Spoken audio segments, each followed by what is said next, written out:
غزالی زمان کے شہزادوں کا استقبال ہے۔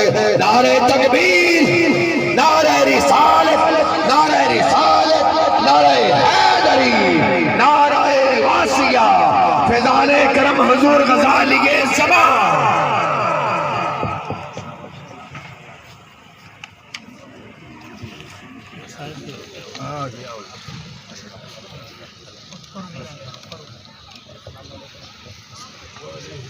تشریف رکھو سارے باپ ہے ویسے مہربانی کریں سو سارے باپ تشریف رکھیں، بیٹھ جائیں سارے باپ تشریف رکھیں، حضرت کا حکم ہے مہربانی فرمائے جلدی کے ساتھ آپ سارے باپ تشریف رکھیں۔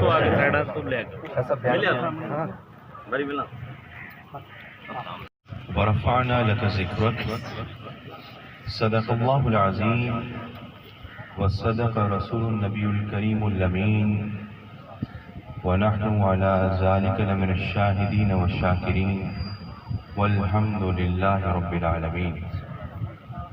إن الله وملائكته يصلون على النبي يا أيها الذين آمنوا صلوا عليه وسلموا تسليما۔ اللهم صل على سيدنا ومولانا محمد وعلى آل سيدنا ومولانا محمد وبارك وسلم وصل عليه۔ الصلاة والسلام عليك يا سيدي يا رسول الله وعلى آلك واصحابك يا سيدي يا حبيب الله۔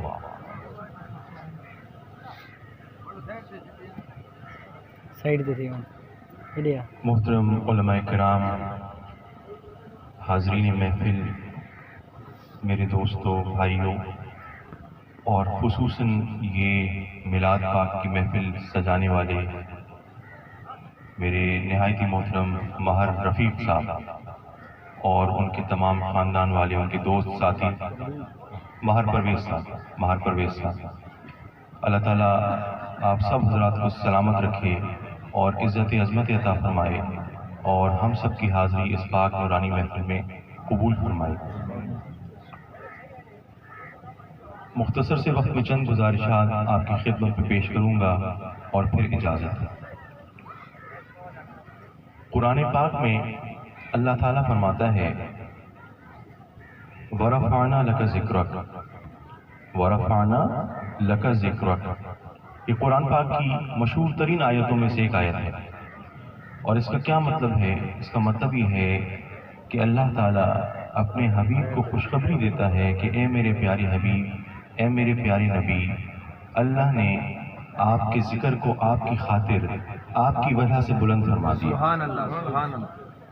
آپ کے ذکر کو، آپ کے تذکرے کو، آپ کے نام نامی کو آپ کی وجہ سے اے پیارے حبیب اللہ نے بلند فرما دیا۔ میرے دوستو، اس دنیا نے کتنے ہی بڑے بڑے سلاطین کو دیکھا اور کیسے کیسے لوگ اس دنیا میں آئے اور بڑے بڑے بادشاہ گزرے، شہنشاہ گزرے، ان کے جاہ و جلال سے، ان کے روب و دبدبے سے زمین لرزتی تھی، کانپتی تھی، اور ان کی سلطنت کا کوئی شمار و حساب نہ تھا، اور کیسا دل فریب، دلکش حسن اس دنیا نے دیکھا، اور جب وہ حسن مان پڑ گیا، جب ان بادشاہوں کی سلطنت ختم ہو گئی، جب وہ زمین کے اندر چلے گئے، جب وہ مر گئے، تو میرے دوستو ان کا کوئی نام لینے والا بھی نہ رہا۔ ایک دن، دو دن، ہفتے، مہینے کسی نے ان کو یاد رکھا، اور پھر بعد میں اس دنیا نے ان کو فراموش کر دیا، دنیا ان کا نام بھلا گئی، اور آج کوئی جانتا بھی نہیں کہ جی کوئی بڑا زبردست سلطان تھا، اس کے یہ کارنامے تھے، اس نے یہ کیا، ایک بہت خوبصورت کوئی شہزادی تھی، کوئی بہت خوبصورت دل فریب حسن تھا، سب لوگ فراموش کر گئے، بھلا گئے۔ میرے دوستو، اگر اس دنیا نے نہیں بھلایا تو سرکار مدینہ کے ذکر جمیل کو نہیں بھلایا، سرکار کے نام کو نہیں بھلایا۔ سرکار کی ذات ایسی ہے کہ آج بھی آپ کے ذکر باقی ہیں، اور دائمی آپ کے ذکر کو اللہ نے شان عطا فرمائی، قیامت تک آپ کے ذکر کا سلسلہ جاری و ساری رہے۔ بلکہ سرکار کی شان تو یہ ہے کہ ابھی آپ دنیا میں تشریف نہیں لائے، ابھی یہاں دنیا میں اللہ تعالیٰ نے آپ کو نہیں بھیجا، لیکن انبیاء کرام حضرت آدم علیہ السلام سے لے کے حضرت عیسیٰ علیہ السلام سرکار کی تشریف آوری کی بشارتیں دیتے رہتے ہیں، سرکار کے گیت گاتے رہتے ہیں۔ میرے دوستو، ہر دور میں نبیوں نے سرکار کی بشارتیں دی۔ مجھے وہ بات یاد آتی ہے کہ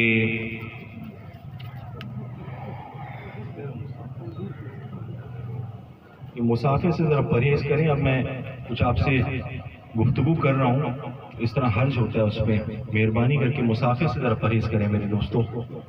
حضرت کا حکم ہے، مہربانی فرمائیں، مسافر سے پرہیز فرما کر حضرت کا خطاب سماعت فرمائیں، مہربانی فرمائیں، بعد میں ملاقات کریں گے۔ حضرات، یہ سرکار کا ذکر ہے، آپ تشریف رکھیں، مسافہ ہو جائے گا بعد میں، آپ بیٹھیں۔ تو میں یہ عرض کر رہا تھا کہ ہر دور میں سرکار کا ذکر ہوتا رہا۔ ورفعنا لک ذکرک، اللہ تعالیٰ نے آپ کے ذکر کو بلندی عطا فرما دی، دائمی بلندی عطا فرما دی۔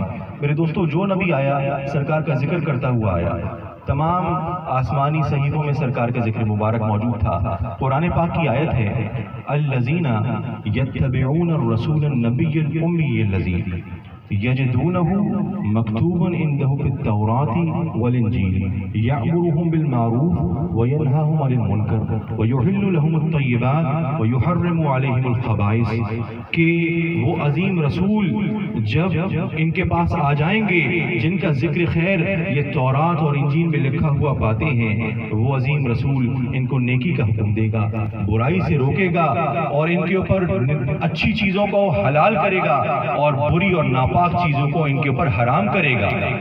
تو میرے دوستو، کیا آیا کہ مکتوباً عندہم فی التوراۃ والانجیل، کہ تورات اور انجیل میں سرکار کا ذکر خیر موجود تھا۔ تو ہر آسمانی صحیفے میں سرکار کی خوشخبریاں اور بشارتیں دی جاتی تھیں۔ تو بنو اسرائیل جو تھی، بنو اسرائیل آپ جانتے ہیں کہ نبیوں کی بڑی تعداد وہ بنو اسرائیل میں سے ہے۔ حضرت موسیٰ علیہ السلام، حضرت عیسیٰ علیہ السلام، کتنے ہی نبی اللہ کے بنو اسرائیل میں سے آئے۔ زیادہ تر تعداد نبیوں کا جو زیادہ حصہ ہے، بڑی جماعت ہے، وہ بنو اسرائیل میں سے آئی ہے۔ تو بنو اسرائیل کو بھی پتا تھا، ان کے صحیفوں میں آیا تھا، ان کی کتابوں میں تھا، ان کو پتا تھا کہ نبی آخر زمانے جلوہ گر ہونا ہے۔ تو ان کے علماء وہ بڑی دعائیں مانگتے تھے، بنو اسرائیل کے لوگ، کہ یہ نبی آخر زمان آئیں گے، اللہ تعالیٰ انہیں بنو اسرائیل میں سے بھیج دے، بنو اسرائیل میں سے ان کو مبعوث فرما دے۔ اور ان کو بڑی امید تھی، بڑا ان کو اس پہ یقین تھا کہ جو آخری نبی ہوں گے وہ بنو اسرائیل میں سے بھیجے جائیں گے۔ سمجھ میں آ رہی ہے بات کہ بنو اسرائیل میں سے آخری نبی بھیجے جائیں گے؟ تو میرے دوستو، اللہ بے نیاز ہے، وہ کسی کو کس چیز کے لیے چن لے، اس کی مرضی، اس کی حکمتیں۔ وہ عرب کے ریگزاروں کو، سنگریزوں کو، احد کے پہاڑ کو، یثرب کی وہ بیمار زمین کو وہ سرکار مدینہ کی جلوگری کے لیے چن لے، وہ اس کی مرضی۔ وہ غار حرا کو چن لے، وہ وادی بدر کو چن لے، میرے دوستو یہ مکہ کی گلیوں کو چن لے، مدینے کی گلیوں کو چن لے، یہ اس کی مرضی۔ تو سرکار کو اللہ تعالیٰ نے بنو اسماعیل میں سے بھیجا، حضرت اسماعیل علیہ السلام کی اولاد میں سے بھیجا، تو بنو اسرائیل میں سے نہیں آئے۔ تو جب یہ بنو اسرائیل میں سے سرکار نہ آئے اور بنو اسماعیل میں سے آئے تو